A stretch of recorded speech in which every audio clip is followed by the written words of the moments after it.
チャンネル登録、高評価、メンバーシップへの加入よろしくお願いいたします。はい、こんばんは。聞こえておりますでしょうか。どうもこんばんは。カラスマ100です。皆様来ていただいてありがとうございます。先週の配信ではご心配をおかけいたしまして申し訳ございませんでした。本日はですね、豪華2本立てといたしまして、いつもの2つに分割するだけなんですが、暴走するアメリカ政治、トランプによる世界の私物化ということで、前半はですね、暴走を続けるアメリカ、イスラエルの政治について主にお話ししようと思います。終了次第ですね、10時か10時過ぎぐらいには終了したいんですけれども、日本編に入りたいと思います。なので、よければ両方ともご視聴ください。現在進行形の社会問題、政治問題、差別やヘイトスピーチ、実在の政治家や著名人について取り扱いますので、視聴にはご注意ください。また、カラスマ配信中、緊張や集中で思わず笑ってしまうことがありますが、深刻な話題、特にパレスチナの件は軽く扱ったり、誰かを笑ったりする意図ではございませんので、よろしくお願いします。チャットやコメントでの書き込みは自由にしていただいて構いませんが、差別や誹謗中傷はおやめください。ということで、ですね、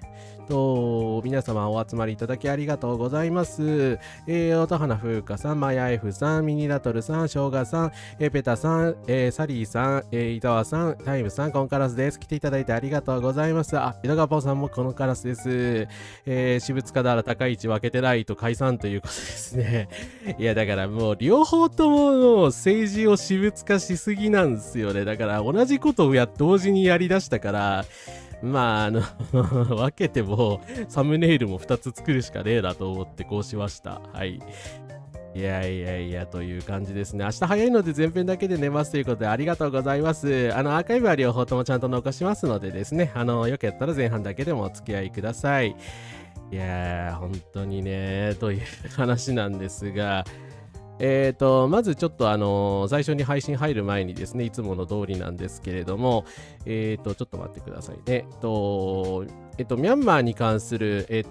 署名があります。よければ皆さん署名してください。日本政府にミャンマー軍が実施した見せかけの選挙の結果及び民政移管の正当性を認めないよう求めますということで、こちらちょっとね、ラジオで詳しく取り上げられなくて申し訳ないんですけれども、ですね、先日ですね、ミャンマーで選挙が行われまして、ミャンマー軍が実施したんですけれども、これは公平性、包摂性、安全性を欠いた民主的正当性を全く備えないものであり、在日ミャンマー人を対象として実施した世論調査では、回答者15,167人のうち 99% が選挙を受け入れられないと回答したということで、ミャンマーはですね、軍隊のクーデターによって今、政権が独裁的に支配されている状態にあります。なので民主主義を求める皆さんにとっては、選挙をされるというのは耐え難いことだったわけですね。はい。なのでその選挙結果を認めないという動きがこれからも必要だと思いますので、よければ賛同してください。秋山さん、コンカラスです。大丈夫ですよ。今始まったばかりなので、よかったらミャンマーの、署名にご協力ください。いやー、本当にね、だから公僕だという意識すらないで、ミャンマー軍政と変わんねえじゃんっていう感じですね、本当に。小野寺と茂木外務大臣に抗議のファックスを送りました。ありがとうございます。それ前半の話しますから。はい。小野寺の話はね。いやー、本当ね、小野寺さんへの風評被害ひどいですよね、本当にもう。ちょっとその話後でしますが、よければですね、構成とか、先にどっちの話題すんのっていうのを知りたい方は、いつものようにですね、Google ドキュメントで全部まとめてます。大体何の話するかわかると思いますので、よかったらそちらで、ご参考にしてください。はい、ということでですね、まず最初からなんですが、この話をせざるを得ないということで、まずトランプの映像が出ますのでご注意ください。トランプによる世界の私物化についてちょっとお話しいたします。We're taking billions and billions of dollars worth of oil, and it'll be hundreds of billions of dollars. It'll be trillions of dollars. We'll see how the country ベネズエラの石油をめぐりこう述べたトランプ大統領。まるで軍事作戦の成果を誇るかのようです。トランプ氏はニューヨーク・タイムズのインタビューで、アメリカによるベネズエラへの関与は数年単位で続くとの見通しを示しました。このインタビューの中で、アメリカ軍の最高司令官として自らの権限に制約はあるのかと問われたトランプ氏は、私自身の道徳観、私自身の考え、それが私を止められる唯一のものだ。トランプ氏は、国際法は必要ない、私は人々を傷つけようとしているわけではないからだとも述べています。はい、ということで、先日ですね、マドゥロという独裁者の、ベネズエラのですね、マドゥロ大統領を、諜報機的に誘拐したドナルド・トランプ容疑者なんですけれども、私を止められるのは、国際法は止められないと。私の道徳観だけが私を止められるのだということでコメントされておられます。つまり、この人を止める手段はこの世に存在しないということですよね。はい。止められないじゃんってもう俺は誰にも止められないぞという宣言ですよね。はい。よくばいけちゃちゃとっていう感じですよね。で、トランプがですね、ノーキングということでですね、何を言ってる出すかというと、自らをベネズエラの大統領と称し始めました。トランプ大統領、偽のウィキペディアページを共有ということで、これね、ちょっと信じがたい画像なんですけど、ドナルド・トランプ、このウィキペディア風の、アイコンじゃないですか。で、その下にですね、Acting President of Venezuela January 2026って書いてあるんですよ。これファンが多分マガの支持者が作ったんでしょうけれども、要はウィキペディアのページを改ざんしてですね、私がベネズエラの大統領代行だという、風に名乗り出したそうです。ということでですね、デルチー・ロドリゲスさんというもともとマドゥロ派だった人が、アメリカに一応標準しますということでですね、暫定大統領に今なっているんですけれども、トランプはですね、自分が、大統領だと、文句は言わせないという姿勢を早くも見せています。わざわざそれを言いたいがためにこのコラ画像を作ったのっていう感じですけれども、これを自ら投稿しちゃうところが本当信じられないなって思いますね。響さんはここからです。ワールドイズマイン。チンは国家なり。すごい映画の悪役。いやー、ほんとチンは国家なりですよね、これは。本当に。広人亭でもここまで言わなかったんじゃないかっていう話ですね。いや、映画のヴィランでもここまでしないですよね。いきなり大統領、いや、確かにマドゥロは独裁者ですけれども、いきなり大統領誘拐しといてこのセリフはないだろっていう感じですよね。はい。そして、早速ですね、なんかもう自分の仲間さえですね、誹謗中傷しだしてるらしくて、トランプが最大の、米国最大の石油会社エクソンモービルを名指しで批判しました。同社がベネズエラを投資に不適格だとしたためということで、公開恫喝は独裁国家の特徴でしょうかということでですね、ホワイトハウスの公式サイトに、これ流しませんが、なんか延々とトランプが怒っているような、オーディオオンリーという、エヴァかよっていう感じなんですけれども、エクソンモービルになんかブチ切れてまして、なぜかというとエクソンモービルがベネズエラの石油投資を嫌がったかららしいんですね。ベネズエラの石油っていろんなその解説ニュースでね解説されてるんで見た方もいるかもしれないんですけど、かなりの超重油でして、質がですねかなり重たいので精製とかに時間がかかるんですよね。で精製加工技術をマドゥロが結構破壊しちゃったので、それはマドゥロが悪いんですが、10年とか20年単位で莫大な額を投資しないと、エクソンモービルとかですね石油会社、石油メジャーで儲けるのがトランプの狙いではあるんですけれども、実際かなり利益を出すのに時間かかるらしいんですね。だからそんなね、しかも超正常不安の国に対して、いやちょっと勘弁してもらえないですかってなるのは常識的な感覚ではないかなと思うんですけれども、トランプはねそんなの許さないっていう感じなわけですね。はい。いやー、資本主義極めると帝国主義に行き着くのはですね、ナンシー・フレイザー本がおすすめでございます。先日ちょっと紹介しましたけども、なぜ資本主義は私たちを幸せにしないのかという、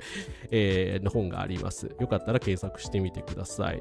いや、露骨にひどいですね。なんか本当ね、10年間とかでそれやってる間にね、脱石油するだろっていう話だし、だからトランプはそんなにいないでしょっていうですね、話ですよね。まあ、バンスになってるし、独裁を続けるかもしれないですけれども、はい。そうですね。だから絶えず成長と金を求め続けないと破綻するからっていうね、資本主義のやっぱ根源的な欠陥がね、露骨に現れてるなと思います。で、BBC がトランプ氏は世界を帝国時代に戻す危険があるという国際編集長が言い出しました。遅いよ指摘すんのがっていう感じなんですけど、まあ BBC ってね、まあシオニストとかトランスヘイターにもね、気を使ってなんか物が言えないような、まあ非常に一部で及び腰、まあよく言えば慎重なところがある、放送局として知られてまして、まあ常に中立、私は中立なんですって、必死で言い張っている人たちなので、まあここまで書くっていうのはね、それなりに覚悟のいる行為だったのではないかなとは思います。はい。ベネズエラのマドゥロ大統領が米軍特殊部隊について特殊9年を追われその地位を失い自国から国外排除されたわずか数時間後になってもドナルド・トランプはいかにこれがすごかったかということを強調していたと。まあ、トランプの会見見た方はですねうんざりしたと思うんですけど、まあ、作戦すごいだろうってね、俺は最高のことをやったんだみたいな、販売収益は私が手に入れるんだみたいなことを言った上に、まあ、コロンビア、メキシコ、キューバ、グリーンランド、デンマークに対しても、実はですね、私の要求が次はどこに向かうか警戒してはいいぞみたいな、私はモンロードクトリンを超えたドンロードクトリンを提唱するのだみたいなことをずっとほざいているわけですね。はい。いやー、もうほんと帝国主義的欲望むき出しという感じですしまあ確かにマドゥロはもう元に戻せないだろうけれども、とにかくベネズエラの人たちを尊重してくださいよという感じでしかないんですけれども、まあ全くそんな気はないわけですね。はい。いやー、本当にね、この大統領のでも尻拭いできないんじゃないかって言われてますよね。だから民主党政権になったとしても、あまりにもトランプがやることがひどすぎるから、もう修正が効かなくなる部分もあるんじゃないかって言われてますね。もうトランプもロシアもイスラエルも帝国主義そのものですからね。はい。白井聡がですね、おすすめしてるんですけど、内容は大丈夫です。私読んだので。はい。恥ずかしいとしか言いようがないですね。本当に。まあ、白井の解説もね、別に変なことは書いてないので、よければ、見てみてください。で、まあ、本当にね、アメリカいろんなところでもうタガが外れてきてるんですけど、アメリカ国務省が多国間主義を公式に否定するようなまあコメントを出したんですね。マルチテラリズム。まあ、要はですね、我々いろんな国々が国連などを通じて強調していこうというのが多国間主義マルチテラリズムですけれども、これを否定して、まあ、私どもは一国主義でやるんだ、ドンロードクトリンでやるんだということを改めて宣言。で、米国大統領は先ほど言ったように国際法は私を止められないと、まあ、国際法の意義を否定する。で、西半球というのは私の勢力圏だから、まあ、ベネズエラはね、南米の国だから私が何をやってもいいだろうっていうね、まあ、主張をトランプは再三しているんですけれども、まあ、これはですね、この人、ウクライナやロシアの専門家の三四郎さんという方ですが、国際秩序はロシアによる主権国家ウクライナの侵略と国境線変更の試みに加え、民主主義や基本的価値観を共有した欧米諸国、西側の連帯が米国の離脱によって土台から崩れ始め、多極化世界の要素をますます強くしていると。で、まあ、多極化世界っていうのは要はプーチンの目指すような世界です。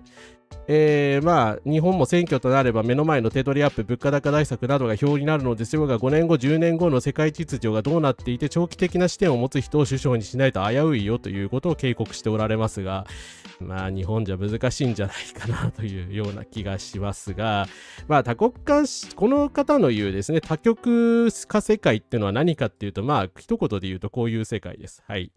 帝国主義の復権かアメリカ、ロシア、中国の力による現状変更で世界が直面するリスクとはということで TBS のサンデーモーニングさんですが、まあさすがサンモニというかかなりこれ頑張ってたのでよかったら、この番組見てみてください。まあこんな感じでですね、まあこれ風刺画ですけども、プーチンと習近平とトランプによって、地球がですねザクザクと切り分けられまあトランプが言う西半球を私たちが支配するというドンロードクトリンで、習近平さんの、まあ、アジア主義ですね。そして、まあ、ロシアは他の地域を支配すると、まあ、ウクライナも私のものだみたいなことを言っているわけですよね。だから特にロシアに対してはヨーロッパは非常に反対しているわけですけれども、もう完全に19世紀の帝国主義的世界観に先祖返りしているのが、まあ、多極化主義というやつだと思います。はい。ナミさんコンカラスですね。日本に資源がないことをこれほど嬉しいと思ったことないわっていうね。いや、日本に資源あったらね、もうアメリカは間違いなくね、さらなる属国化を進めてるでしょうからね。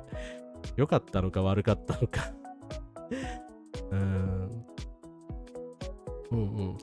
欧米が植民地獲得に乗り出したのは自国内だと生産した商品の消費が追いつかなくなったから。そうですね。だから資本主義が無限に拡大する過程の中でいろんな歴史的段階を経て暴走していったっていうのはフレイザーも指摘してましたね。はい。いや、ほんとね、白井聡に解説オファーしないでほしかったですね。ちょっと前回の配信でも言ったんですけど。マルクスの解説はいいんですけどね。だから資本主義がそう進化すると社会主義になるはずなんですけれども、現在のね暴走資本主義はなんか全然そういう方向性にいってないですよね。はい、残念なことに。だからね、どんどん帝国主義的反社会主義的な方向に進んじゃってるわけですよね。はい。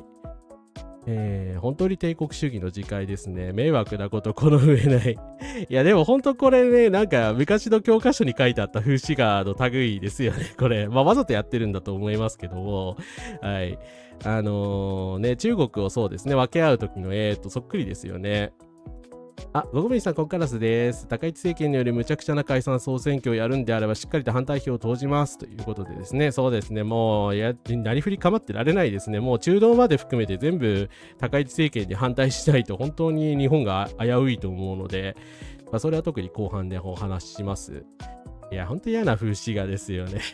ただ、米中ロはね、それはそれでそう。だから縄張り争いとかね、小競り合いはずっと続けるだろうから、延々と戦争するような、冷戦時代よりひどいんじゃないかっていうことになりかねないですよね。はい。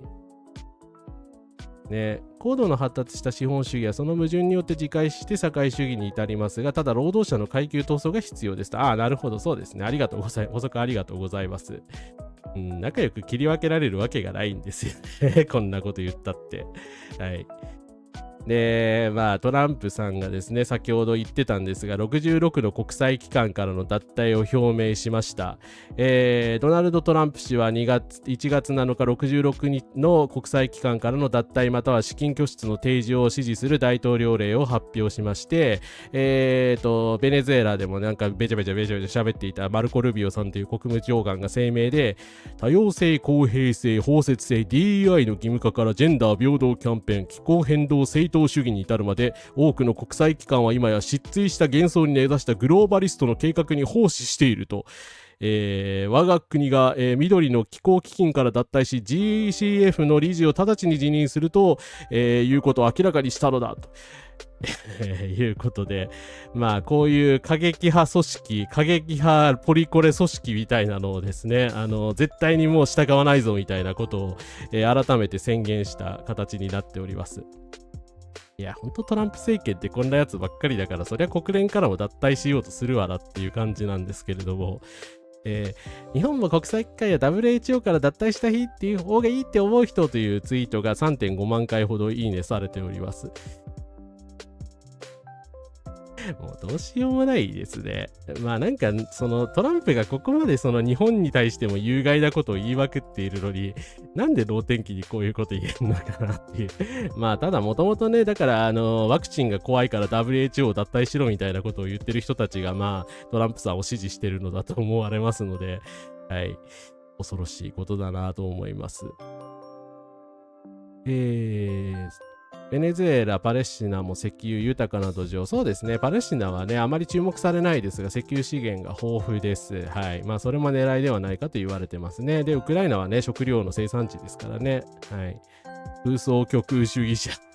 いちいち陰謀論的な言葉のチョイスするような国際連盟の2の前になるぞというですね。いや、ほんと国際連合危ういですよね。このままいくと。マジで空中分解してしまうのではないかという気がいたします。はい。それに関してですね、なんで、ルビオがああいうこと言うのかというですね、先日ちょっと残念なことにアイコンが AI になってしまったゆっくり社会科学さん、いつも紹介してる、なんですが、2000人チャンネル登録者数達成したそうです。おめでとうございます。改訂版ファシズムの仕組み、あなたの国は大丈夫？民主主義を内側から破壊する10の戦術ということで、これ非常にわかりやすいので、ぜひともですね、見てみてください。ユダヤ人、ムスリム、LGBTQ+、非白人といった部外者に権力を譲ることになってしまう。それは国家の死だというのが、ファシズムの基本的な戦略として、こういうですね、私たちみたいなリベラル派っていうのを悪魔化して、外部の敵っていう風に、用いると。で、それによって、社会が腐敗してしまうから、女性とかですね、マイノリティの人が社会進出するのが社会腐敗の兆候なのだという、言い回しで、攻撃するのがファシズムの原理だということも説明されておられます。まさにこれですよね。だから、いちいちポリコレみたいなことを言いまくるのっていうのも彼らの戦術なんですよね。はい。ちなみになんか前回ですね、ポリコレについて書いた動画がなんかネトウヨの人たちがたくさん見てしまったということで、私の目的は特定の政治勢力を批判することになく、民主主義という制度はいかにして内部から侵食弱体化されうるのかという構造的脆弱性を明らかにする点にありまして、ファシズムに要する内容ではございませんということで宣言されておられます。ゆっくり社会科学さんには頑張ってほしいです。ですね。国際連盟脱退して国立化した大日本帝国は滅んだだろうっていうね、こういうファシストみたいな人たちって歴史的に敗北してますからね、そのこともう忘れてるんでしょうね。はい。いいリップついてます。先の大戦の前にも日本は連盟を脱退しましたねと。いやー、同じ流れをたどるんですよかね。ほんと嫌ですね。レアアースなんていくらでもある、中国と断交でもいい人というポストがバズっていた。レアアースもそうなんだけど、生成に時間かかるんですよ。生成にかかるコストとかどう考えてるんですか？確かに日本近郊にだって埋まってますよ。日本近海にだって埋まってますけど、日本海溝に近いようなところからの砂からですね、レアアースのあれを探してきて、生成するのにどれぐらいのコストかかると思ってんですかね。買った方が安いに決まってるやないですか。いやーでも本当に日本もね、アメリカの属国にしてもらったがってるとしか最近の動きを見ると思えないですよね。ポリコレを掲げる人はいないが、ポリコレの藁人形を叩く人はたくさんいるということですね。はい。本当泥縄ですよね。ただ、あまりにもこのファシズム戦略がひどいので、後半でも言いますけれども、アメリカのそのですね、トランプに対する批判もやはり高まってます。きっかけは特にこの事件ですね。米ミネソタ州とイリノイ州で移民取締強化措置へ政権を提訴するという動きが今日報じられました。米中西部ミネソタ州は12日、移民税関捜査局通称 ISE 職員による女性射殺事件を受け、州内での移民取締強化を阻止するためトランプ政権を提訴した。イリノイ州も同様の訴訟を起こしたということで、なんとイリノイ州とですね、ミネソタ州が移民取締りをやめろと言って、連邦を提訴したそうでございます。で、なんでこんなことになったかというと、これはあまりにもちょっと悲惨な映像なので流しませんし、見たくない方は見ない方がいいと思いますが、8日にですね、報じられたんですが、米の ISE というですね、移民取締りをやってるギャングみたいな連中がいるんですけれども、この人たちが発砲しまして37歳の女性の方が亡くなられました。哀悼の意を表します。不法移民の摘発に当たっていた移民税関局の職員が発表し、レニー・ニコル・グッドさんという37歳の女性が死亡しました。で、彼女はおそらく移民出身なんですけども、ルーツは明かされてませんで、当然ですけれども、米国の市民権を持っている方だったので、なんで善良な市民をですね、いきなり射殺したのかということで、まあ、アメリカの皆さんが全員ブチ切れています。当たり前ですけどね。で、まあ、それに火を注いだのはバンスでして、まあ、死亡女性は、これあえて差別表現ですけど、言いますけど、死亡女性は狂った左派であると。っていう感じですけど、アメリカバンス副大統領は8日、中西部ミネアポリスで不法移民摘発中の移民、ISE に撃たれて死亡したアメリカ人女性に関して、職員を車で引こうとした狂った左翼だというふうに一方的に批判しました。その後の記者会見で事件について、彼女自身が招いた悲劇であると述べ、発砲した職員を擁護したということで、基本的にこれトランプも同じ見解でして、被害女性をですね、責め立てて、なんか、わけのわからない左翼だから、テロリストみたいなもんだから殺してもしょうがないんだみたいなことを言ったんですね。信じられないっすよね。なんか先ほどのファシズムの仕組みでもそう説明されてますけれども、だから殺してしまっても、だからこいつは左翼だったから問題ないのだみたいなことを言って正当化するようになってるんですよね。まあ行き着くところまでもう行ってるなというふうに思います。そう、南鳥島からレアアース取るんだみたいなことを言ってる人がいるんですけどね、何年かかると思ってんですかね。はい。そうで、こんな関東やってるから、どんどん、まあアメリカはまだそこは健全なのでね、支持率ガンガン下がってるんですけれども、まあ共和党さえ見捨てる人が結構出てきてるんですけれども、全く止まらないわけですよね。はい。いや、本当に許しがたい事件です。はい。で、左派だから売っていいだけありだろっていう。で、そう、シビル王のね、お前はどういうアメリカ人だとか、お前何人みたいな質問を思い出させますよね。はい。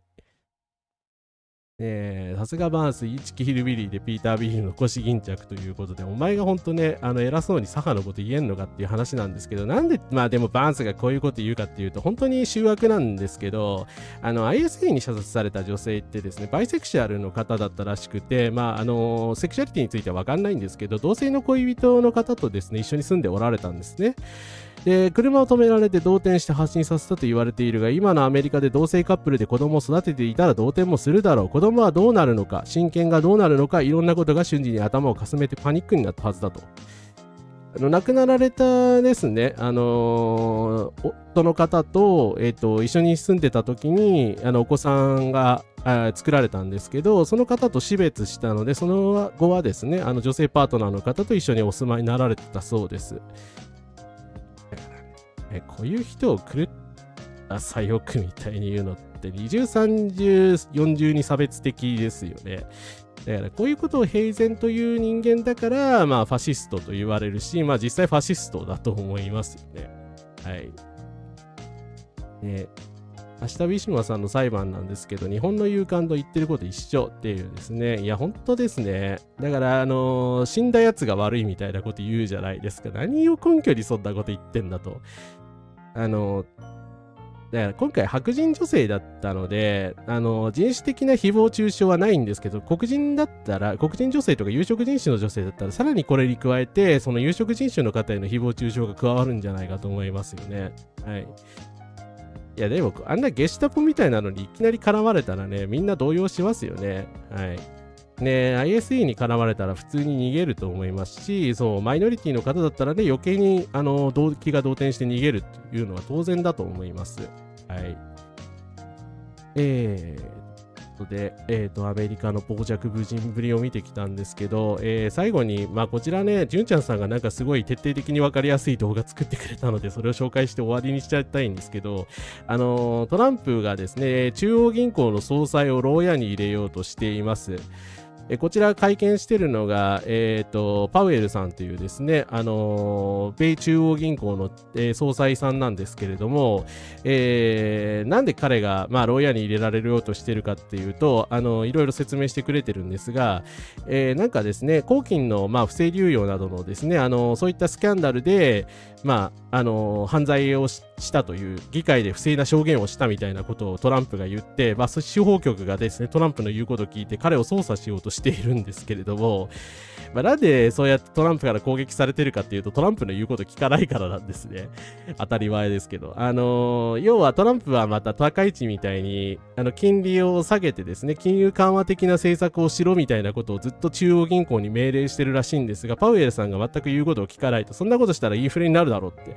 言って、ですね、トランプの要求を突っぱねているということなので、トランプとしては気に入らないので、この人をクビにしろっていうことを再三言ってるわけです。でも、クビにできる権限が当然ですけど、中央銀行総裁ですよ。中央銀行総裁をクビにできるわけがないので、そう言ってですね、汚職みたいなことをでっち上げて潰そうとしているという。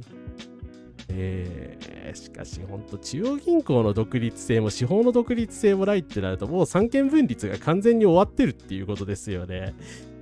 だから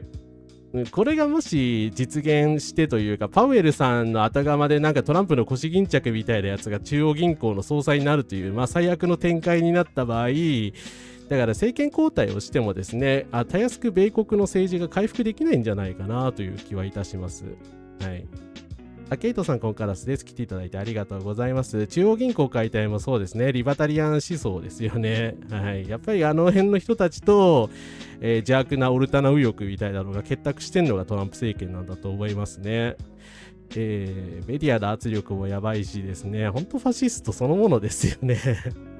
セルフ経済制裁やってるのも高市さんと一緒なんですけどね、むちゃくちゃですよ、本当に。何様なんだろう。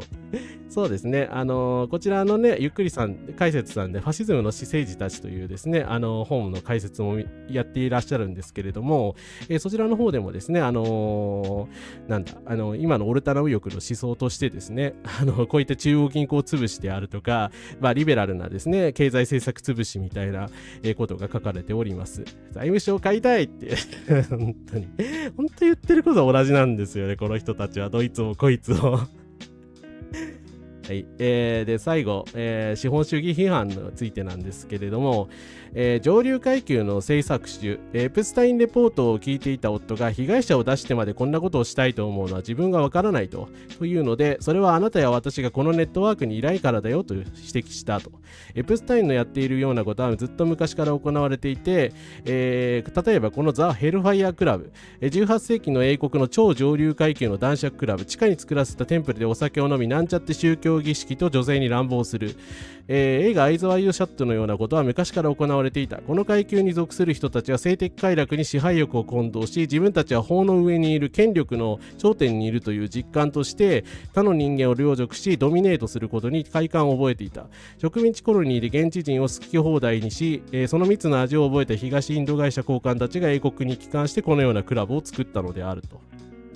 なんか資本主義の邪悪さみたいなのってやっぱり18世紀からあんま変わってないんですよね。だから富と権力の頂点に行き過ぎて、法の支配も及ばないような権力を手に入れてしまうと、特にシスジェンダー男性は勘違いをして、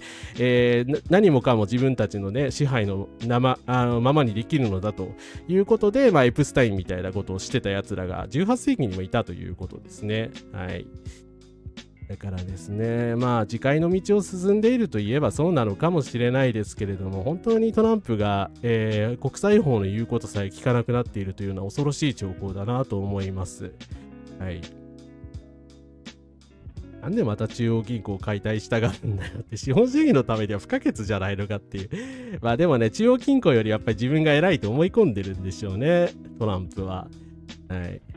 リアルソドム。マレー・ロスバードというリバタリアンはアナルコキャピタリズムを名乗り、軍隊や警察という暴力装置までも民営化しろと言っています。あ、そうなんですか。いや、それはアナルコキャピタリズムではないんじゃないですかね。なんか定義が違いますよね。もう本当こういう人たちの欲望に世界中の人たちが巻き込まれるのは大変な話ですよね。子供さえも親の所有物と考え、子供を餓死させたり自由に売買するのを許される。終わってるな。ありがとう最後補足ありがとうございます。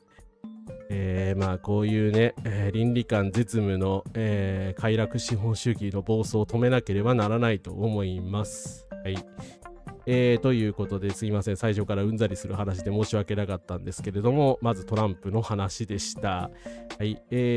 ということでですね、次から、お待ちかねといったらあれなんですけど、パレスチナやイラン、アメリカに巻き込んでいる世界の話をアメリカが巻き込んでいる世界の話をしたいと思います。はい、このターム日本が登場するんですけれども、自民党の小野寺安保調査会長がイスラエル訪問でネタニヤフと面会しました。イスラエルを訪問した自民党の小野寺五典安全保障調査会長らが6日、ネタニヤフ首相と首相官邸で面会しました。イスラエル首相府によると、ネタニヤフ氏は訪問を歓迎し、戦争中のイスラエルの支持に関して謝意を表明したと。まあなんかね、高市さん解散総選挙するらしいんで、小野寺さんなんか2ヶ月ぐらい中東とかになんか飛行機が出ないとかのなんか理由なんでもいいんで、ずっととどまっておいてくれないかな。日本にも帰ってこなくていいですよって正直この写真を見たとき思ったんですけど、まあ昨日帰ってきてしまいました。昨夜イスラエルから帰国しました。今回の訪問においてガザでは停戦合意発効後3ヶ月経過しても散発的に武力の衝突があるため、武力の衝突じゃなくて虐殺ですよね。ヘルツオーグ大統領やネタニヤフ首相ら政権中枢と会談し、ハマス側との和平プロセスが着実に進行されるうんたらかんたらうんたらかんたらということで、なんときっちりヘルツオーグ、アメリカじゃないイスラエルってですね、首相と大統領別にいますので、ヘルツオーグ大統領ともまあきっちりこのようにですね、面会して帰ってきたそうです。どの面下げて帰ってきたんでしょうね、大寺さんは。信じられないっすね。ネタニヤフだけじゃなくてヘルツオーグにもきっちり会ってくんのかよっていうですね。ちょっとびっくりいたしましたね。はい。いや、勘弁してくれよですよね。本当に。知事だと本当に最悪な写真ですよね。本当2つ合わせると破壊力すごいですよね。なんかネタニヤフとヘルツオーグの両方と握手してますからね。しっかりと。アブソリュート参考からです。トランプが FRB を叩くのをトランプが尊敬しているアンドリュー・ジャクソンが第二合衆国銀行に反対してたのを踏襲してる感じが。なるほど。アンドリュー・ジャクソンの思想もそうなんだ。ありがとうございます。補足ありがとうございます。日本にこやかにやってんだという邪悪すぎる自分が何をしているか理解しているのか。イスラエルを非難できないんだったらせめてイスラエルから距離を置いてくれよと。いや本当のだもんってもろくでもないよ。全国の人たちに対する風評被害ですよね。はい。多くの人々を虐殺した人間とニコニコ握手して、日本にもパレスチナ出身のね、ダニー・ジーさんとかアーティストの方もいらっしゃいますからね。はい。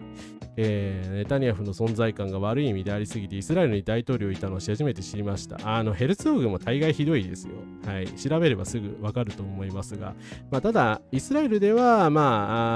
権限とかはね、トランプのように何でも好き勝手できるような権限はありません。はい。社会システムが違うので。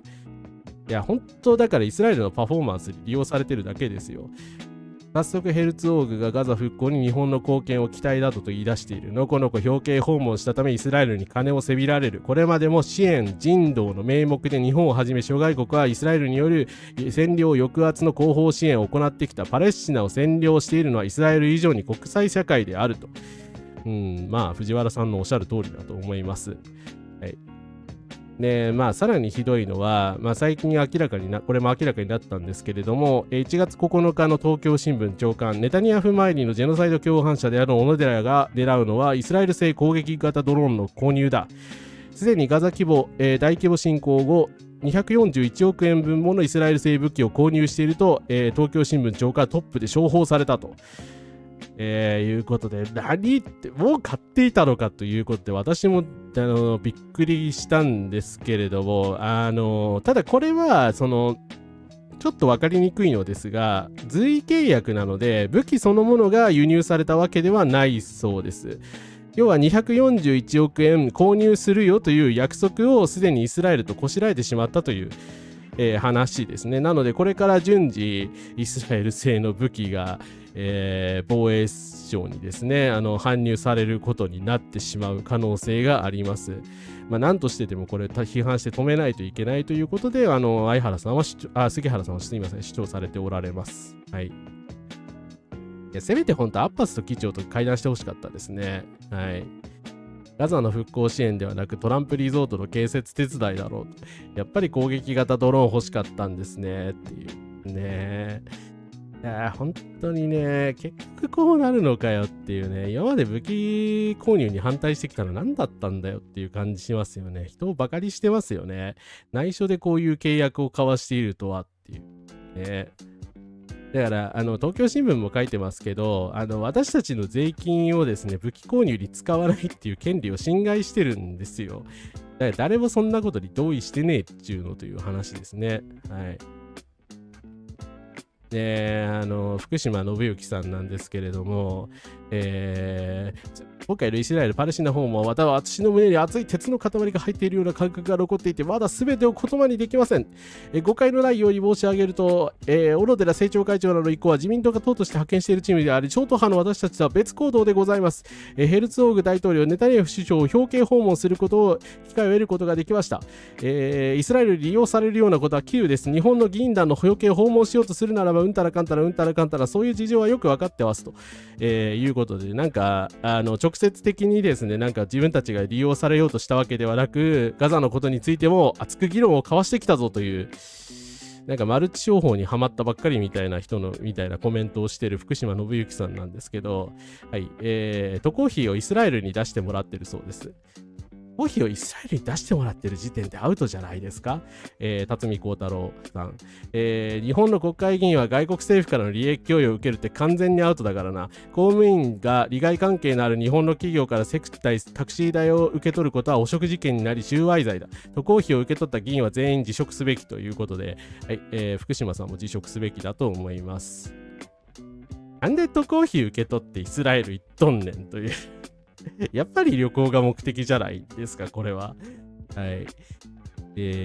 もう呆れて言葉もないんですけれども、結局イスラエル側の言い分を聞いてですね、ただ楽しんで帰ってきただけみたいになってるのが最悪だなと思います。旧大ゴネさんこんばんは。よりにもよってイスラエルっていうのがね、ほんと最悪ですよね。ずっと国際社会はパレスチナを削ってイスラエルに差し出す形で和平を武器化してきました。いや、その通りです。はい。まあ国際社会全てに責任がありますよね。はい。いや普通に利用されてる、完全にダメでしょ。辞職すべきだというタイミングで解散。この場でネタニヤフを逮捕したくなりますね。そしてまあこれも触れざるを得ないので触れますが、令和新選組の田谷良氏、危険を覚悟で行きました。政治利用される懸念は伝えられていた。面会だと思っていました。自分の責任において行きたかったなどなど、戦場カメラマンのような告白に飽き足らず、質疑でネタニヤフと対話できると思ったと答える大物ぶり。日本の外交を危険にさらした自覚はないようです。はい。さすがにその令和さんの支持者の方々、マジ切れしてては当たり前なんですけど、大石晃子さんとかずっとパレスチナ関連でも出てますからね。侮辱党に対する侮辱だから除名すべきだと言ってくれてるんですけども、今のところ居座っていますね。さすがにでも高谷良さんだって衆議院議員ですから、正直令和さん投票できないですよ。彼がいるんだったら当たり前ですよね、これ。どうしてくれるんだよっていう話じゃないですか。それは私、令和さんには割と批判的ですけども、ねえ、野党共同でやらなきゃいけないという時に、だから何にしてくれてんだという話ですよね。そのまんまイスラエルの言い分を受け取って渡航費を払ってもらってですね、のこのこと帰ってきちゃったわけですよね。で、その後ずっと言い訳をしているという。令和さんは本当早くクビにすべきじゃないかなと思うんですけど、なんで除名できないんですかね。はい。ケイリアスウォッチャーさん、NF104 さん、コンカラスです。来ていただいてありがとうございます。押し付けはダメだろってダメに決まってますよね。本当完全に利用されてるだけなんですよ。パレスチナに全体と党として言っていた唯一の、自民党やね、さっきの無党派の人たちは鼻からパレスチナに連帯する気なんてないんだろうから、まだもちろん最低最悪だとは思いますけれども、もともと右翼だからどうしようもないよなっていうところではあるんですけど、令和はダメでしょう。いや、本当に言い訳いいからやめてほしいですよ。とにかく令和からは出てってほしいですよね。はい。いや、ますますグダグダになってますよね。もうダメじゃないですかね、正直。だって、タグヤさんを除名できないんだったら、何しても除名できないってことじゃないですか、正直言ったら。今まで令和が党として言ってきたことが全部嘘になっちゃいますよね。うん。そう、幹事長もね、左にいますけど、実は知ってたらしいんですよね。止めろよっていう話ですよね。はい。いや、そうですよね。令和支持してた人たちは落ち込みますよね。それ当たり前だと思いますよ。これは裏切りでしょう。ね、せめて慈悲で言ってたらです違いますけどね。はい。で、その様子がまたグロテスクなんですけど、国際法に違反して併合された東エルサレムの旧市街に占領者と共に赴き、市民権を剥奪され窮地に立たされているパレスチナ人たちの料理に舌包みを打つ光景、あまりにもグロすぎて吐き気を催しました。もう日本に帰ってこなくていいですと。さっきなんかイスラエルに政治利用されないみたいなことを力説している人たちがいましたけれども、政治利用されてますよね。だからイスラエル大使館がこういう写真を危機としてツイートしてるんですよ。パレスチナ料理って言いますけれども、大体イスラエルがパレスチナから簒奪したパレスチナ料理だと思いますよ。だって、こういう安全な場所で食えるんだったらね。まあ、本当にパレスチナ人の人たちは作ってるかもしれないけど、オリーブの木とかもそうですけど、イスラエルの人の連中はね、パレスチナが産出してるものも、自分たちの国がイスラエルから産出されてるものだって言い張ってるんですよ。だから実際ちゃんと確認しないと、パレスチナ料理かイスラエル料理か分かんないし、大体イスラエル料理と言われてるものって大体パレスチナ料理なんですよね。はい。っていうことを知ってて食べてる人たちじゃないですよね、これは。もう、ほんと、いい加減にしてくれよという感じですね。いやー、もう支持者もそう、賛成通り取られて、タガヤさんも除名できないんで、党としてちょっとまずいのではないですかね。はい。いやー、楽しんでますね、という感じですよね、この写真。だから G で行ったとかっていうノリじゃないじゃないですか。だから本当、だからエッフェルの人も行きましたけれども、本当旅行の雰囲気ですよね。ありえないと思いますよ、感覚として。自費で行ったとしても、まあ国会議員歳費は税金ですからね、やっぱりどの道やっぱり国会議員は行っちゃいけないんですよね。今ガザがどんな状況か知ってこんなことしとるんかい。対ロシアといい、対イスラエルだといい、ダブルスタンダードと言われても仕方ない。そうですね。ロシアに続いてこれですからね。もう、全然言ってることに一貫性がない。冬の泥だらけのテント見たことあるんでしょうか。本当にどんどんパレスチナの文化が奪われていってますからね。いや、でもね、松川さんは本当エッフェル塔の下をさらに行くとは思わなかったですよね。信じられないですよね。ここまでひどいことできるのかという感じですけど。で、まあ、ですね、これ12日のポストなんですけど、モテギさんがですね、イスラエルとパレスチナを訪問しました。パレスチナのジャラゾン難民キャンプを訪問し、子供たちに取り囲まれ大歓迎されましたという感じで、二国間解決が大事だみたいなメッセージも書きました。なんか保守派の人一部モテギさんのこと褒めてる人がいるんですけど、でもこれ明らかにフォローにために言ってますよね。パレスチナの訪問したこと自体は評価しますけど、重要なのは国内外に向けたパフォーマンスではなく実際に何をしたかです。日本が口先だけでイスラエルに国際法遵守などに国家解決などを求め、それをイスラエルが馬事東風でスルーするパターンがもうずっと続いているでしょう。一方何をしたかで見れば年金積立金を軍事企業に投資したりパレスチナ人をモルモットにして開発した技術の、ドローンとかを買ったりと言葉とは真逆の行動をしてますよねと、パレスチナを支援するというメッセージはそれを覆い隠すカモフラージュに過ぎないと感じますと。まあ全く同じ感想ですね。はい。結局なんか何回もね、外務大臣クラスの人がまたイスラエルを訪問したという構図になっちゃったから逆効果じゃないかと見ようによっては思うんですよね。なんかやっぱり日本ってイスラエルとすごく近いんだなという印象を受けるじゃないですか。小野寺さんがですよ、こうやって訪問してですよ、その後にだから茂木さんがわざわざ言ってるわけですよ。はい。いくら難民キャンプを訪問したからってね、カバーできるものでもないですよね。間違いだらけの外交です。ネタニヤフとヘルツオーグは変装犯罪人です。イスラエルはジェノサイド国家です。会談すべき相手ではありません。紛争の原因はお互いの相互不信というふうに茂木さん説明してるんですけど、そんなもんじゃありません。イスラエルの入植者植民地主義と人種差別が原因です。ガザで起きていることは意図的なジェノサイドですので、深刻な人道状況とか言わないでくださいという。はい、その通りだと思います。ということでね。だからこうやって各国に根回ししている顔をしてパレスチナにはジェノサイドやってるっていうことでしょ。見極めないとっていうですね。いや、本当ね、茂木さん外務大臣だから言い訳できないと思いますよ、このムーブは。はい。大体建国100年経ってないのに独自の料理文化なんてそうとつわけないやろっていうね。まあイスラエルには悪いけど本当そうですよ。独自のものなんてないんですよ、まだあの国には。基本的には。広く中東一家で親しまれている食文化もイスラエルも自分のものだと言い張ってますからね。だからユダヤ由来のものだけだと思いますよ、本当に。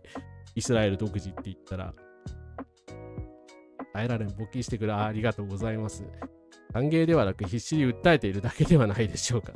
年金の悪用マジでやめてほしいですね。いや、ほんとね、だから、難民キャンプの人たちは日本の偉い人が来たっていうから当然こういう感じになるじゃないですか。当たり前ですよね。追い出したりするわけないんですよ。パレスチナの人たちは。日本から支援してほしいんですから。少しはそういうことを考えてくれないものかなと思いますが、自民党には何も期待できないということが改めて分かりましたし、高谷さんは即座に辞任するか、自民党に行ってほしいと思います。はい。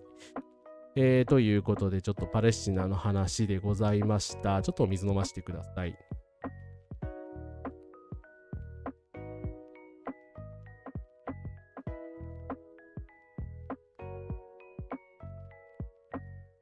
はい、失礼しました。引き続いてちょっとイランのお話をしたいと思います。ちょっと私自身もね、詳しく何か言えることがあるわけじゃないんですけれども、イランの政治状況も大変なことになってます。イランの病院に目や頭を打たれた死傷者多数と医療関係者、反対性デモが今続いています。去年のですね、イランとイスラエルの12日間の戦争を覚えてらっしゃる方、もちろん皆さん覚えてると思うんですけど、やはりイランの体制が相当弱体化しているらしく、反体制デモがですね、今年に入っても歯止めの効かないレベルまで、拡大してます。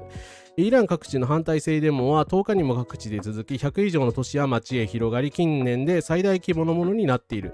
多数の抗議者が殺傷されている様子であり、さらに多くが拘束されている。9日夜 BBC に対して眼科病院をはじめ、病院が死傷者数で溢れていると話した。抗議ではイスラム共和国の終わりを求める声が上がる一方で、イランの治安当局は揃って抗議参加者に強い警告を発していると。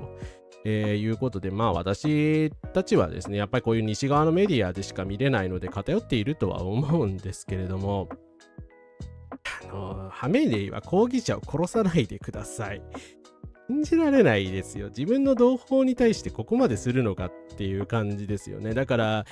イランはですね、インターネット回線を遮断したりですとか、そういった行為も行いつつ、デモ参加者に発砲しているようなんです。で、死傷者数が BBC でさえ正確につかめてないので、200人とも300人とも、それ以上とも言われているんですけれども、はい、もちろんね、イスラエルのせいとかアメリカのせいでこうなっているという理屈はもちろんわかりますけれども、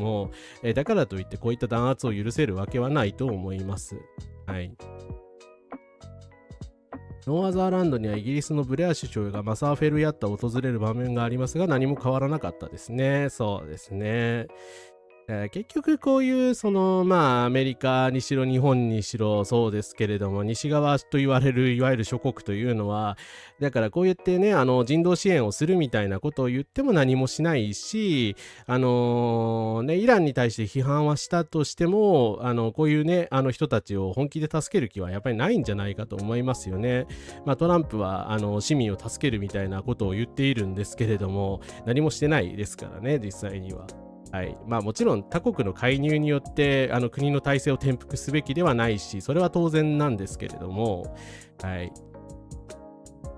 イランの政権は弾圧は許されないとしても、トランプが軍事行動を示唆しているのも胸くそ悪い。いや、本当ですよね。ただ便乗してるだけですからね。自分が何もしてないくせにっていうことですね。そう。TDS さん、コンカラスです。そう。反対性デモもイスラエルがそうですね。もちろん支援してるからですね。はい。っていう感じなんですけれども、ただですね、イランの、人々を、支援する、人が、セレブが現れました。はい。人権を支持すると主張しながら、イランで自由のために戦う人々の連帯を示すことができないなら、あなたは本性を表したも同然だ。敵の敵によって人々が抑圧され、残虐に扱われることはまるで関心がないということなのだ。ダーン JK ローリング。これなんか2022年の画像らしいんですが、まあ2022年に何があったかを説明しますけれども、なんか突然イランへの連帯を表明しました。はい。何言ってんだ、この人。普段全然だから、そのイランの人権状況に関心持ったことありましたっけ？いや、私が知らないだけかもしれないけど、JK ローリングさんはイランの女性について投稿していますが、パレスチナの女性や子供たちが大量虐殺、追放、包囲にさらされていることに対して2年間以上何も言っていません。選択的フェミニズムはフェミニズムとは言えません。それは道徳的選別です。イランの女性の抑圧について情熱的に語れるというのに、パレスチナの女性や少女たちが大量虐殺、追放、包囲に耐えていることに関して何年も沈黙を貫いているなら、あなたは普遍的人権を守っているのではありません。どの犠牲者が重要かを選び、それに応じて怒りを演出しているだけです。これは連帯ではありません。これは条件付き関心であり、コストがかからず承認された物語に沿う場合にのみ適用されるものです。まあ JK ローリングは多分こういう引用を全部ミュートしてるかブロックしてると思いますので、多分聞こえてないんでしょうけど、グーの音も出ないですねこの正論は。だから当然全ての人に対する弾圧や抑圧に反対しなきゃいけないのに、なんでイランの時だけ急に声だけ上げ始めたんですかって、あなたのその目的は何っていう。まあウイグルチベットにだけ連帯するネトウヨを思い出させますけれども、はい。まあこういうね、やっぱり選択的な偽善みたいなことをやるから、まあセレブリティの人たちは信用されないのではないかなと思います。はい。JKR が何言っても虚しいだけですっていう。いや、そもそも差別主義者ですからね、この人はね。いつもトランスヘイトしてる JK ローリングさん。なんでまた急に言い出した？イギリスは100たなわけやんってですね。それは私が昔言ったことです。ありがとうございます。この方の指摘は自戒として抱えていたいです。絶えず自分もこうなっていないかと。そうですね。で、その点に関してなんですけど、この、ノート素晴らしいのでぜひ読んでください。イランの反政府デモについて、米の介入がイスラム共和国家の二元論を超えましょうと。イランのサハディアスポラによる声明ということで、こちらフランスのオンラインメディアに、掲載された記事の日本語訳らしいんですけれども、やはりイラン人ディアスポラの人たち、特にフェミニストの人たちに関しては当然ながら、まあ、ハメネイには強く反対ですよね。なんですけれども、同時にトランプのやイスラエルの帝国主義による利用にも、強く反対しているという内容になってますので、だからイランを今ですね、本当にこのイラン人フェミニストの人たちに連帯している人たちがどういうことを考えているかと、全くまあ JK ローリングとは全然違うので、ぜひともですね、イランの政治情勢や人権状況に興味のある方はぜひとも読んでいただきたいなと思います。確かに、反動の、勢力は極右のイラン反体制派の中で勢力を拡大している。しかし同様に現実なのは40年間にわたる抑圧、搾取、国家による内部植民地主義の結果として蓄積された不満と社会的自国の底から生き延びるため弾圧装置に抵抗するために命を懸ける人々の民衆放棄である。我々はこの矛盾に向き合う以外に選択肢はない。外部の脅威を理由にイランで何百万人もの人々に加えられている暴力を否定したり、それに抵抗する権利を奪ったりすることは許されない。街頭に立つ人々は抽象的で単純化された不権的分析にうんざりしている。彼らは矛盾のただ中で戦っている。制裁と国内可当性の略奪の双方に苦しみ、戦争と国内独裁の双方を恐れながらも恐怖に麻痺してはいない。彼らは自らの運営の堂々的主体であることを望んでおり、少なくとも2017年12月以来、その目標は改革ではなく体制そのものの打倒であるということでですね、イラン人フェミニストの人たちがなぜここまで自由とか民主主義とかフェミニズムにコミットするのかっていうと、2022年にですね、先ほどなんか JKR が自慢げになんか言ってましたけれども、大きな放棄があったんですね。私は好きなものを着るということで、イラン政権に対抗する女性たちということで、かなりですね、2022年に発生した事件、悲惨な事件がありまして、ヒジャブを正しく着用していなかったとして道徳警察に逮捕されたマサアミニさんという方が留置施設で亡くなってしまいました。でそれに対する怒りのデモっていうのがですね、イラン全土に広がって、イランの女性たちを解放すべきであるということがですね、ずっと社会運動として行われ続けてきたわけですね。だから彼女たちは、反植民地主義ですとかフェミニズムの思想を掲げて、本当に民主的なイランを作るっていう目標を掲掲げてですね、戦ってきた人たちなんですよ。なので、イスラエルとかは、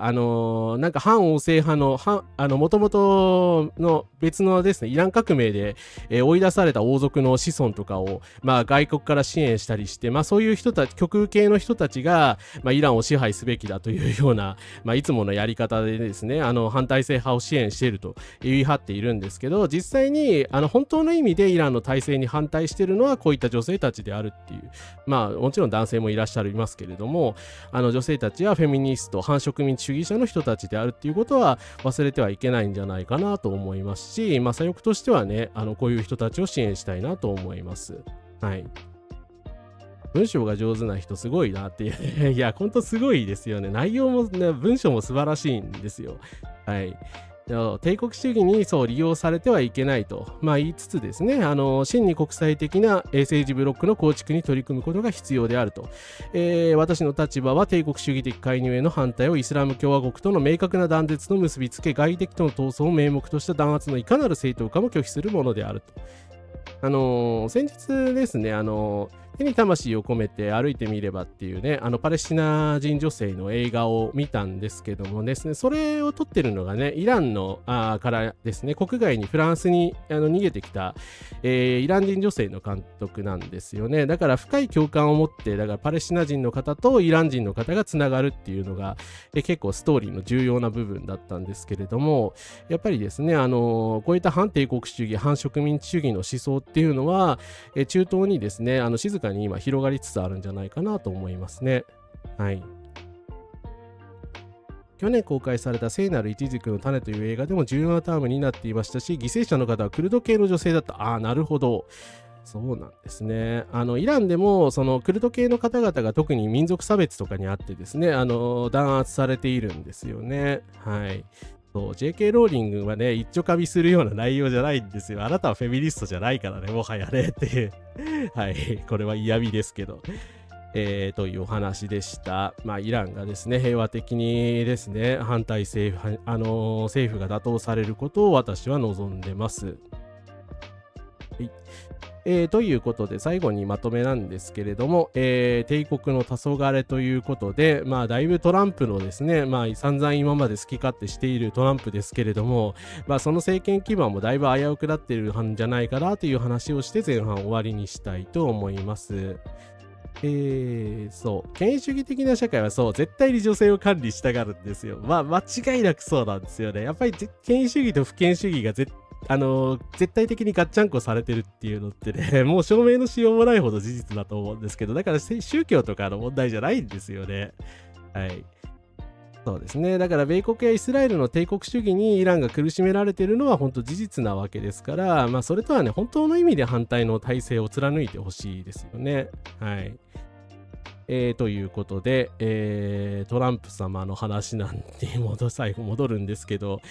中間選挙で負けたら弾劾されるのではないかと最近言い出しているそうです。分かってんじゃんという感じですが、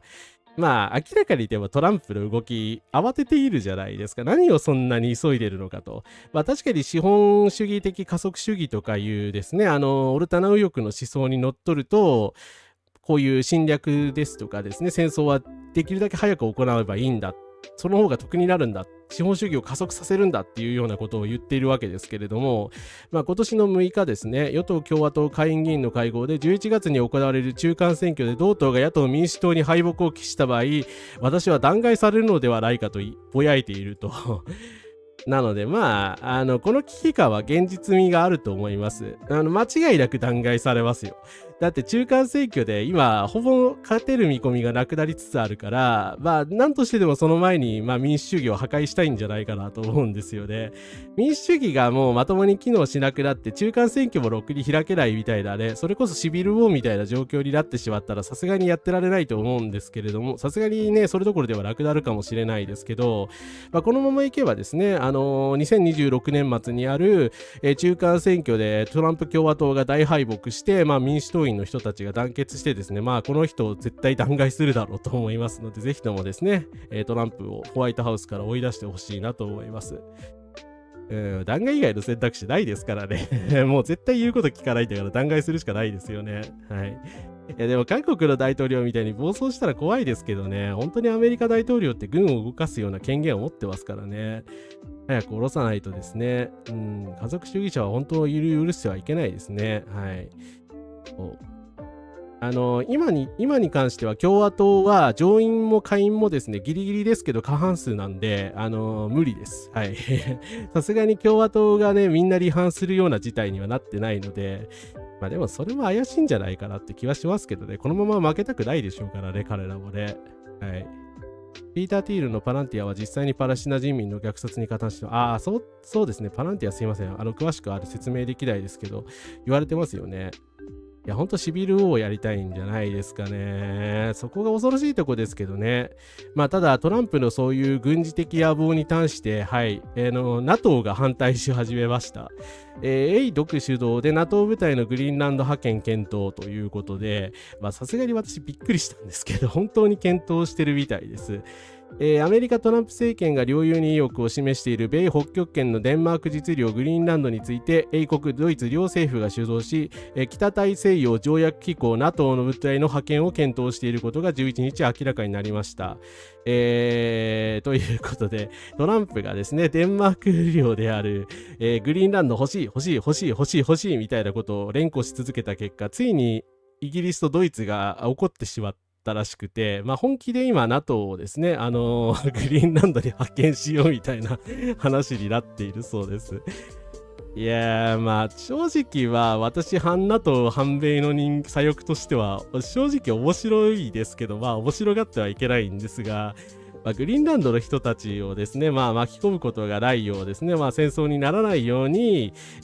NATO の部隊には頑張っていただきたいなと思います。そりゃね、でもね、同盟国に軍事侵攻するみたいなこと言ったらこうなりますよね。フランスも一応加わるらしいんですけども、NATO 部隊を派遣してですね、とりあえずグリーンランドの安全をアメリカからの侵略から守ろうではないかみたいなことを、言い出しているということで、下手すると、NATO が空中分解する可能性も出てきたかなという感じでございます。はい。なるせきなさん、ここからです。来ていただいてありがとうございます。もうちょっとで前半終わります。はい。そうですね。共和党の離反者も出だしてるし、NATO が離反し始めるっていうですね。もう、極西対西の戦いになってますからね。はい。ただ、本当これがね、戦争になっちゃったら怖いですよね。これはやめていただきたいなと思いますが。パランティアは AI による軍事管理システムを開発していますが、相手を識別する仕組みの誤認率が 10% あります。つまり民間人に誤爆する可能性が高いのに、イスラエルやピーター・ティールにとってはそんな命の民とも思ってないですし、なるほど、ありがとうございます。そうだ、ありがとうございます。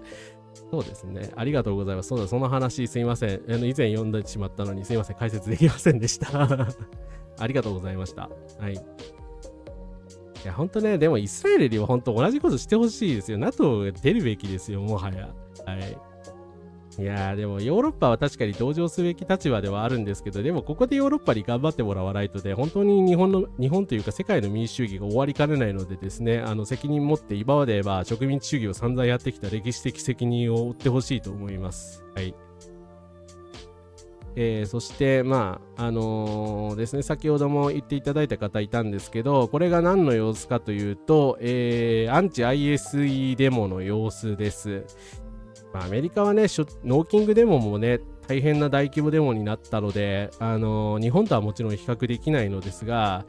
大規模で平和的な反 ISE のデモが今ニューヨーク市を埋め尽くしている。それがマガがパニックに陥っている理由である。暴動もない、カオスもない。ただアメリカ人が覆面のエージェント、無秩序、国家暴力に反対しているだけだ。流れは変わりつつある。トランプと ISE は国家を失いつつあるということで、ISE があまりに嫌われすぎてですね、今、マムダニさんが市長になったおかげで、ニューヨーク市って一応だから ISE の応募とかをさせないっていうサンクチュアリだっていう風にしているんですけども、それでこの模様というですね、もうどんだけ嫌われてるんだっていう。だからISE を解体しろという、動きが本格的に出てきているので、もしかすると、これで政権交代みたいなことになると、ISE ごと、なくされるという、日本も入管を解体してほしいと思いますけれども、動きになる可能性も出てきました。はい。サンセットバスターズはここからです。アメリカってNATOの位置ってもちろんそうですよ。もちろんそうですよ。もちろんそうなんですけどね。だから NATO の部隊、英独仏主導で NATO の部隊がアメリカに対抗するために派遣されるっていうグリーンランド自体になってるんですよ。だからまあね、もう同盟国とかまあ共和党員の人にまでここまで嫌われたら終わってますよね。はい。いや、ほんとね、入管法改定の時にもね、もっと、なんとか止めなかったですよね。もう万どころじゃないと思いますよ。まあ、数十万単位ですよね。はい。そう、この辺は腐ってもやっぱアメリカですよね。羨ましいというか、羨ましがってばかり言っちゃいけないんですけど、もちろんアメリカ全体からすればね、なんていうか、過半数を占めるほどではないのかもしれないですけれども、でもやっぱりこういったね、動きが常にあるわけですよね。はい。そう、ISE だからね、通称でもうゲシュタポとかでナチスとか言われてますからね。嫌われすぎなんですよね。まあ、あれだけのことをやってれば当然だと思います。そして日本も、動きなんですけれども、最後に紹介しますが、イスラエル製虐殺ドローンを買うなということで、16日からですね、防衛省前ハンガーストライキをジェノサイドに抗する防衛大学校卒業生の会さんがやるそうです。いや、正直ずっと活動を応援してるので心配なんですけど、本気みたいですね。ついに防衛省による小型攻撃用ドローンの入札が来月2月17日であると公示されました。イスラエル製ドローン取得という許し難い虐殺の加担を止めるため、1月26日から防衛省正門前にて、1月16日かな、正門前にてハンガーストライキを決行します。事前記者会見を行います。報道各社の皆様ご取材よろしくお願いいたしますということで、公示日がですね、2月17日が入札だっていうことがもう分かったんですよ。なので、その時に買わせないためには、やっぱり今行動する必要があるというのは、もちろんだし、ずっと応援してるので頑張ってほしいんですけど、ただ本当ね、ハンガーストライキをやって命を失ってしまった人もいらっしゃるので、はい、本当に、命だけは大切に守ってほしいなと思います。いや、本当すごいですよ、膨大 OBOG さん。本当にすごい。徹底的にね、やってますからね。入管法改役の時は国会に6000人集まりましたということでですね、いや、本当にね、それぐらいの動員がですね、今も欲しいですよね。日本の入管は ISE が表立ってくることを内々にやるより卑怯な組織ですっていう、ね。はい。いや、本当に入管も本当防衛省も解体的出直ししてほしいですね。いや、本当この寒いからね、余計心配ですけども、本当に頑張ってほしいなと思います。はい。ということで、以上となります、今回の、トランプによる世界の私物化のお話でした。意外とというか、それでも1時間超えちゃったけど、ですね、とりあえず前半は以上となりますので、高評価、チャンネル登録、引き続きよろしくお願いいたします。で、この後、後半のですね、高市政権の話の配信をやりますので、見ていただいている皆様よかったらですね、引き続き、3分後ぐらいにまたやりますので、そちらの方にお手数ですが、概要欄のリンクから飛んでいただければと思います。ありがとうございました。お疲れ様でした。ありがとうございました。ハンガーストライキが実を結ぶためにこちらも意見表明などで支援必要ですね。はい。でまずお疲れ様です。戦争、紛争、虐殺、差別、独裁反対ということでありがとうございます。ということでよければ次の配信も来ていただければと思います。一旦終了いたします。皆様ありがとうございました。前半お疲れ様でした。お疲れ様でした。